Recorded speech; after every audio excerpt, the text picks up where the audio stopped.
चंपारण सत्याग्रह के दौरान 17 जनवरी 1918 को मधुबन में तीसरी बुनियादी पाठशाला की स्थापना महात्मा गांधी के द्वारा की गई थी।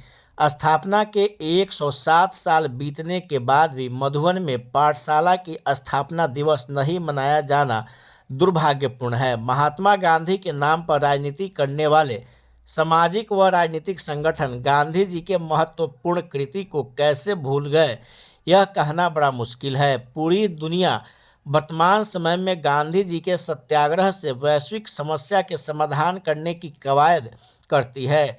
चंपारण सत्याग्रह के दौरान महात्मा गांधी के द्वारा चंपारण में 3 बुनियादी विद्यालयों की स्थापना की गई थी। पहली बुनियादी विद्यालय चंपारण के भितघरवा वर्तमान में पश्चिमी चंपारण जिले में अवस्थित है। वहीं दूसरी बुनियादी पाठशाला वर्तमान में पूर्वी चंपारण जिले के ढाका प्रखंड के बरहरवा लखनसेन में स्थापित है। उक्त दोनों विद्यालयों को खोले जाने के बाद गांधी जी का पदार्पण मधुबन की धरती पर हुआ।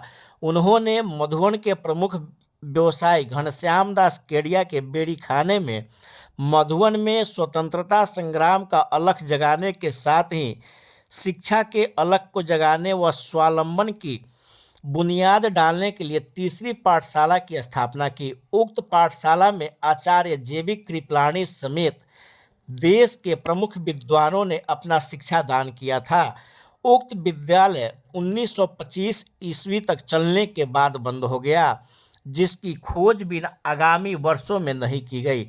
हालांकि बिहार में नीतीश कुमार के मुख्यमंत्री बनने के बाद चंपारण सत्याग्रह के शताब्दी वर्ष के अवसर पर वर्ष 2018 में गांधी जयंती के अवसर पर मधुबन में गांधी जी की भित्ति चित्र बच्चों के बीच पढ़ाते हुए एक भित्ति चित्र बनाकर स्मारिका बनाई गई। साथ ही गांधी जी के नाम पर एक वाचनालय भी बनाया गया। इसके बावजूद मधुबन के प्रबुद्ध जनों, सामाजिक व शैक्षणिक संगठनों के व्यक्तियों के द्वारा स्थापना दिवस को नहीं मनाया जाना दुर्भाग्यपूर्ण है।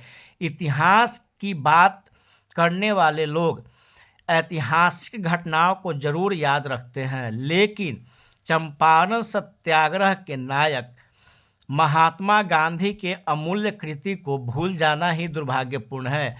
वह राष्ट्रपिता महात्मा गांधी जिन्होंने अपने दम पर भारत को स्वतंत्रता दिलाई, साथ ही भारत के राष्ट्रपिता कहलाए, उनके ऐतिहासिक कृति को भूल गए लोग। चंपारण में राष्ट्रपिता महात्मा गांधी का आगमन पंडित राजकुमार शुक्ल के न्योते के बाद हुआ, जिन्होंने अंग्रेजों के द्वारा तिनकठिया नील की खेती के विरुद्ध चंपारण से व्यापक सत्याग्रह चलाया गया।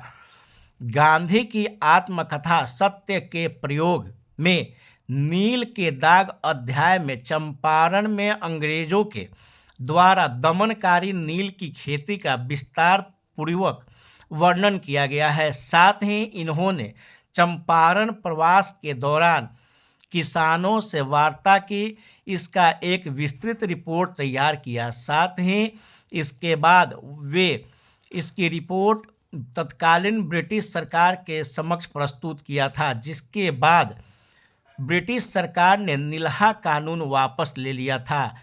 चंपारण आने के समय ही महात्मा गांधी ने चंपारण की दयनीय सामाजिक, आर्थिक व शैक्षणिक स्थिति को देखते हुए जो देश दुनिया से कटा हुआ क्षेत्र प्रतीत होता था, यहाँ शैक्षणिक क्रांति लाने के लिए चंपारण के भितघरवा, बरहरवा लखनसेन व मधुबन में 3 बुनियादी विद्यालयों की स्थापना की थी, जिसके माध्यम से शिक्षा के प्रसार के साथ ही आत्मस्वावलंबन की शिक्षा देने के लिए अपने स्वयंसेवियों को तैनात किया था। स्वयंसेवी निःशुल्क रूप से यहाँ पढ़ने वाले प्रौढ़ों को अपनी शिक्षा देते थे, साथ ही स्वावलंबन की जानकारी देते थे। स्वदेशी वस्तुओं के उपयोग की विस्तृत जानकारी शिक्षा स्वयंसेवकों के द्वारा दी जाती थी। हालांकि स्थापना के 107 साल बाद भी